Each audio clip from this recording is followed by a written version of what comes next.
Përshëndetje, po fillojmë lajmet orës 13. Prokuroria Speciale e Kosovës ka ngritur akt akuzë ndaj 8 personave për veprën penale, krime lufte kundër popullsisë civile.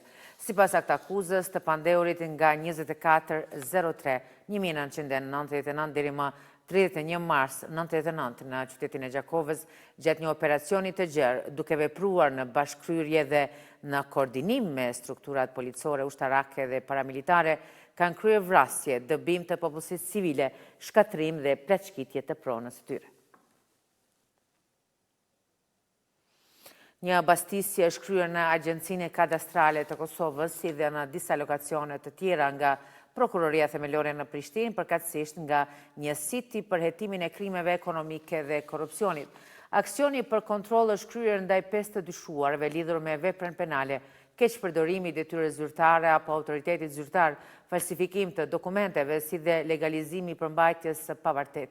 Sipas dyshimeve, 2 të pandehur pas një marrëveshjeje paraprake kanë përdorur një dokument të falsifikuar të titulluar Kontratë për këmbim e palujshmërive të datës 11/02/1966.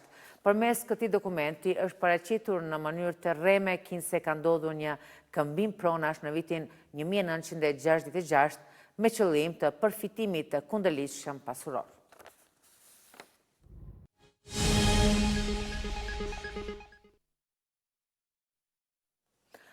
Avokati i popullit Naim Qelaj u është drejtuar me një letër sekretarit të SHBA-s dhe shteteve financuese lidhur me gjetjen e raportit për dhomat e specializuara të Kosovës, duke u apërcjell raportin vlerësimi paraprak i dhomave të specializuara të Kosovës dhe duke ngritur shqetësime serioze mbi bazën e gjetjeve të tij.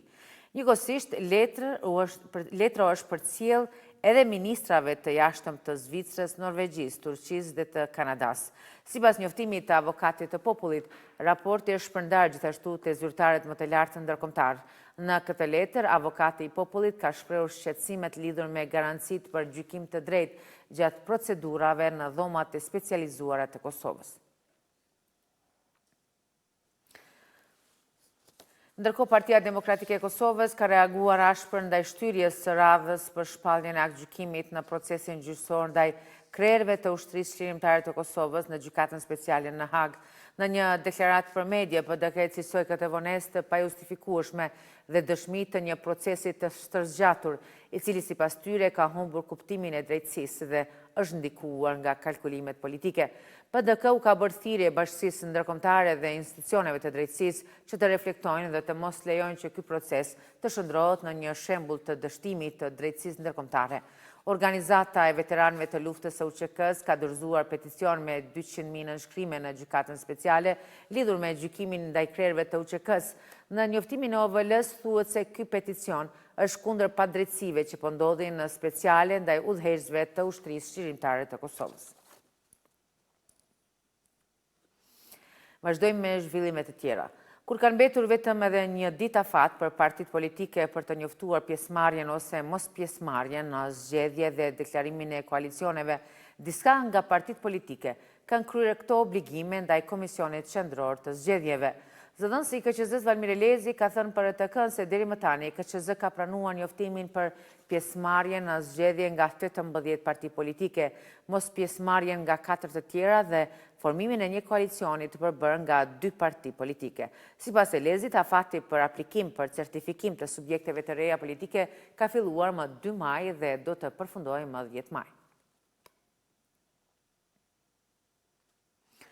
Ndërkohë, nga sot deri më 17 maj, votuesit jashtë Kosovës mund të regjistrohen për votim për zgjedhjet e parakohshme për kuvendin që mbahen më 7 qershor.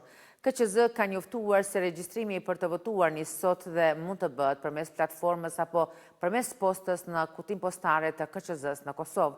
Ushtruesja e detyrës së presidentës Albulena Haxhiu është drejtuar me një videomesazh bashkëdhetarëve që jetojnë jashtë vendit, duke i ftuar ata të shfrytëzojnë të drejtën kushtetuese për të votuar në zgjedhjet e parakohshme që mbahen më 7 qershor. Keni qenë pranë Kosovës edhe kur kufit, dhuna dhe largësia janë munduar t'ju mbajnë larg. Keni punuar dhe keni sakrifikuar për ta ndihmuar atë dheun tonë.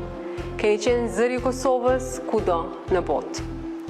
Vazhdoni kontributin për Republikën e Kosovës dhe bëhuni pjesë e vendimarrjes.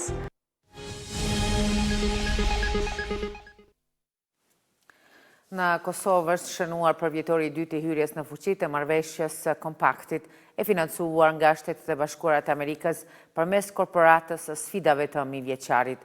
Marrëveshja ka për qëllim rritjen e sigurisë energjetike në Kosovë përmes zbatimit të një prej projekteve më inovative të ruajtjes së energjisë në rajon.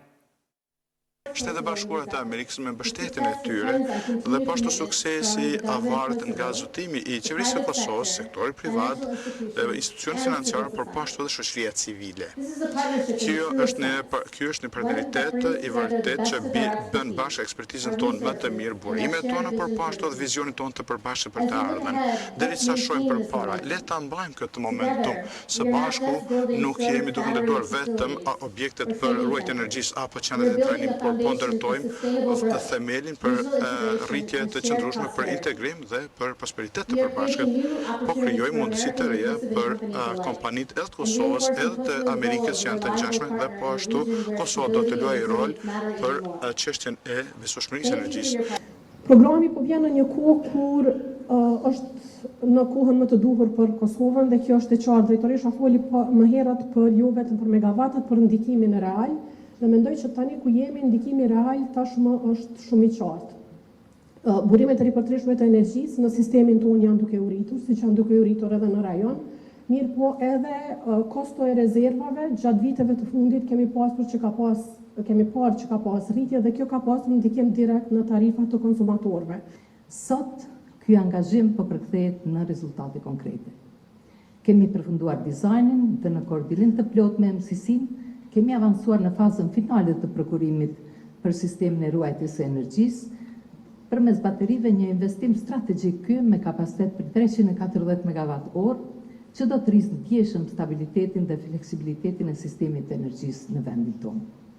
Ky përfaqëson një nga investimet më të mëdha në dekadat e fundit dhe e pozicionon vendin tonë si një nga liderët rajonal në inovacion në këtë fushë.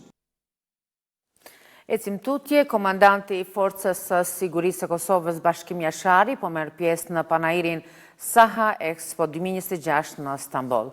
Jashari mori pjesë në ceremoninë zyrtare të hapjes, ku takua me drejtuesit e mbrojtjes dhe të forcave të armatosura të Turqisë.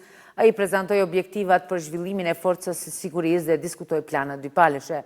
Tutje theksohet se pjesëmarrja në këtë panair konsiderohet një mundësi e rëndësishme për forcimin e partneriteteve ndërkombëtare dhe avancimin e aftësive moderne për përballimin e sfidave të përbashkëta të sigurisë.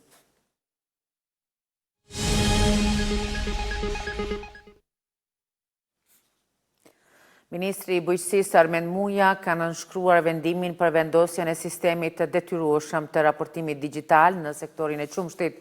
Sipas këtij vendimi, qumshtorët, përpunuesit dhe importuesit obligohen të raportojnë në mënyrë digjitale të dhënat mbi grumbullimin, prodhimin, importet si dhe përdorimin e qumshtit pluhur dhe të yndyrave bimore në produktet ushqimore. Përmes këtij sistemi, po ashtu synohet mbështetja e fermerëve vendor dhe zhvillimi i një tregu më transparent.